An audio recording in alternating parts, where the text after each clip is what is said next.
رسول اللہ صلی اللہ علیہ وآلہ وسلم نے دوسری بات یہ سمجھائی ہے، جہاں مطالبات کی بجائے اپنی ذمہ داریوں کو فوکس کرنا ہے، وہاں تمہارا یہ ایمان ہونا چاہیے کہ ملے گا تو وہی کچھ جو قسمت میں لکھا ہے۔ یہ کیسے ہو سکتا ہے کہ آپ کی قسمت میں ایک چیز لکھی ہو اور کوئی اس میں رکاوٹ بن جائے؟ ایسا نہیں ہو سکتا، ایسا نہیں ہو سکتا۔ جو اللہ نے لکھ دیا ہے اس کے آگے کوئی رکاوٹ نہیں ہو سکتی، وہ تمہیں مل کے رہے گا۔ نصیبک یصیبک ولو کان تحت الجبلین، جو تیرے نصیب میں ہے وہ تمہیں ہی ملے گا، خواہ وہ دو پہاڑوں کے نیچے کیوں نہ ہو۔ وما لا نصیبک لا یصیبک ولو کان تحت الیدین، جو آپ کی قسمت میں نہیں ہے وہ آپ کے ہاتھوں کے نیچے ہو، آپ کے قبضے میں بھی ہو تو آپ کو نہیں مل سکے گا۔ اس لیے تو صحابہ کرام کو یہ بات سمجھائی تھی، جیسے کہ صحابی بیان کرتے ہیں ابی بن کعب رضی اللہ تعالیٰ عنہ، وَلَوْ أَنفَقْتَ مِثْلَ أُحُدٍ ذَهَبًا فِي سَبِيلِ اللَّهِ مَا قَبِلَهُ اللَّهُ مِنْكَ حَتَّى تُؤْمِنَ بِالْقَدْرِ، اگر احد پہاڑ جتنا سونا تم اللہ کی راہ میں خرچ کر دو تو تم اتنا سونا خرچ کرنے کے بعد بھی تقدیر پر اگر ایمان نہیں لاتے تو تمہارا یہ احد پہاڑ جتنا سونا خرچ کرنا بھی تم سے تمہارا رب قبول نہیں کریں گے۔ وَتَعْلَمْ، اور تمہیں یقین نہ ہو جائے، أَنَّمَا أَصَابَكَ لَمْ يَكُنْ لِيُخْطِئَكَ وَأَنَّمَا أَخْطَأَكَ لَمْ يَكُنْ لِيُصِيبَكَ، جو تمہیں حاصل ہو چکا وہ تم سے رد نہیں ہو سکتا تھا، اور جو حاصل نہیں ہوا وہ مل نہیں سکتا تھا، جب تک یہ عقیدہ، یہ منہج نہ ہو کہ جو ملا ہے وہ آپ کا ہی حق تھا اور جو نہیں ملا وہ آپ کا حق ہی نہیں تھا۔ جب تک اس بات پہ دل کا اطمینان نہیں ہوتا، سنن ابی داود کی روایت 4699، اس وقت تک اللہ عز و جلال آپ سے احد پہاڑ جتنا سونا بھی صدقے کا وہ بھی قبول نہیں کریں گے۔ تو ایک مسلمان کی دوسری ذمہ داری اس حدیث کی روشنی میں کہ اسے یہ ماننا ہوگا کہ جو میری قسمت میں ہے وہ کوئی نہیں لے سکتا، وہ مجھے ہی ملے گا، اور وہ اللہ عز و جلال نے مجھے ہی عطا کرنا ہے۔ اس لیے مجھے اس فیصلے پہ ایمان لانا ہے۔ وہ فیصلہ کیا ہے؟ اللہ عز و جلال نے تقدیریں 50,000 سال پہلے لکھ دی تھیں، انسانیت کی تخلیق سے پہلے، اور سب سے پہلے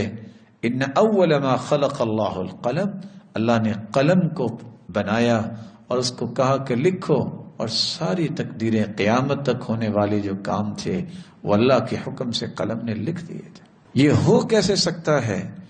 کہ دنیا جہان کے خالق و مالک نے ایک فیصلہ کیا ہو اور پھر اس فیصلے میں کوئی رکاوٹ بن جائے؟ نہیں۔ عمر رضی اللہ تعالیٰ عنہ نے اس لیے کہا تھا اگر کسی کو 2 آیتیں سمجھ میں آ جائیں تو اس کی زندگی کی تمام پریشانیاں ختم ہو جائیں۔ وہ 2 آیتیں کون سی ہیں؟ کسی نے کہا اتنی آسان بات؟ کہا جی ہاں، قَدْ جَعَلَ اللَّهُ لِكُلِّ شَيْءٍ قَدْرًا،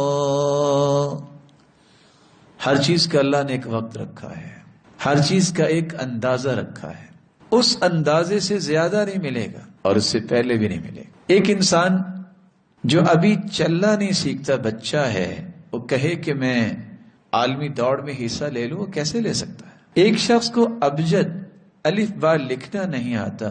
وہ کہے کہ میں اخباری رپورٹر بن جاؤں، کیسے بن سکتا ہے؟ اور کیا خوب فہم سے نوازا تھا سلف صالحین کو۔ امام ابن القیم رحمہ اللہ کہا کرتے تھے کہ اللہ عز و جلال کے فیصلوں کو سمجھیے، اگر کوئی شخص چاہے کہ مجھے فوراً اللہ بیٹا دے دے، وقت سے اگر کوئی 1 ماہ پہلے بیٹا پیدا ہو جائے وہ کامل نہیں ہوتا، بہت سارے مسائل کریٹ ہو جاتے ہیں۔ تو وقت سے پہلے اس طرح کی خواہش کرنا اصل میں یہ انسان کی سوچ میں کمی اور کوتاہی ہے جس کو اختیار نہیں کرنا چاہیے۔ رسول اللہ صلی اللہ علیہ وآلہ وسلم نے صحابہ کرام کو ایک تیسری بات بھی سمجھائی، تقسیم الہی پر قناعت کر لینی چاہیے۔ صحیح ترغیب کی روایت 4349، ابو ہریرہ رضی اللہ تعالیٰ عنہ روایت کے راوی ہیں کہ آپ صلی اللہ علیہ وسلم نے فرمایا من یأخذ منی هذه الکلمات فیعمل بہن او یعلم من یعمل بہن، کون ہے جو یہ کلمات مجھ سے لے لے، عمل کرے یا سکھا ہی دے ان لوگوں کو جو اس پہ عمل کر لے۔ ابو ہریرہ رضی اللہ تعالیٰ عنہ کی علم کی عجیب حس تھی، کہتے ہیں قلت انا یا رسول اللہ، اللہ کے پیارے پیغمبر یہ کلمات میں لوں گا۔ فاخذ بیدی، میرے ہاتھوں کو پکڑا، فاخذ بیدی، میرے ہاتھ کو اللہ کے رسول نے پکڑا، وعد خمسا، اور 5 چیزیں گن کے بتائیں، فرمایا اتق المحارم تکن اعبد الناس، ابو ہریرہ حرام چیزوں سے بچ جانا، تجھ سے بڑھ کے دنیا میں کوئی عبادت گزار نہیں ہوگا۔ وارض بما قسم اللہ لک تکن اغنى الناس، جو اللہ ذوالجلال نے تمہیں عطا کر دیا ہے اس پہ راضی ہو جانا، تجھ سے بڑھ کے دنیا میں کوئی امیر اور غنی نہیں ہوگا۔ وَأَحْسِنْ إِلَى جَارِكَ تَكُنْ مُؤْمِنًا، اپنے پڑوسی کے ساتھ احسان کرنا، تم سچے مومن بن جاؤ گے۔ وَأَحَبِّ لِلنَّاسِ مَا تُحِبُّ لِنَفْسِكَ تَكُنْ مُسْلِمًا، جو اپنے لیے پسند کرتے ہو وہ دوسرے لوگوں کے لیے بھی پسند کرنا،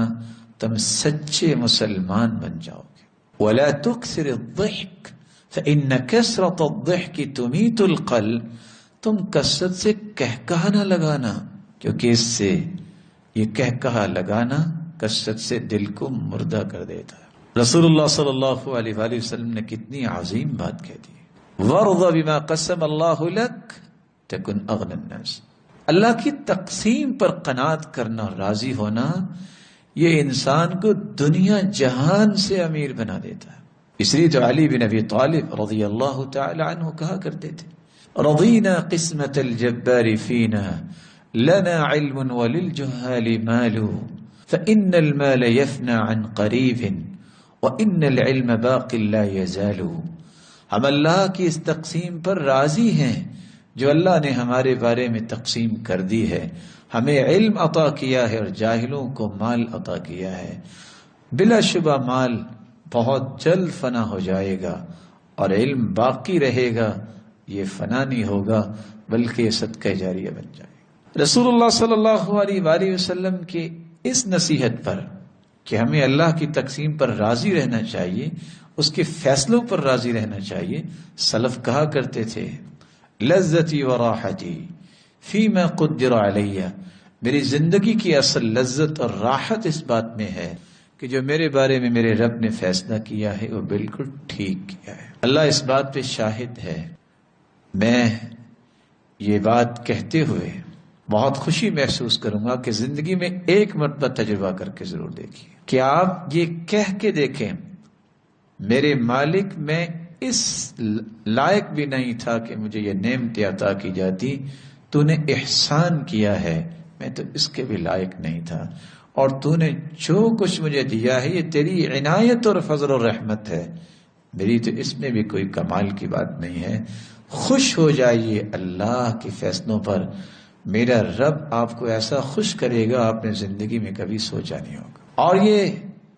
1400 سال کے تجربات ہیں جن لوگوں نے اللہ کے فیصلوں پہ رضامندی کا اظہار کیا، اللہ عز و جل نے ان کو دنیا میں بھی راضی کیا اور آخرت میں بھی اپنے وعدے کے مطابق راضی کریں گے۔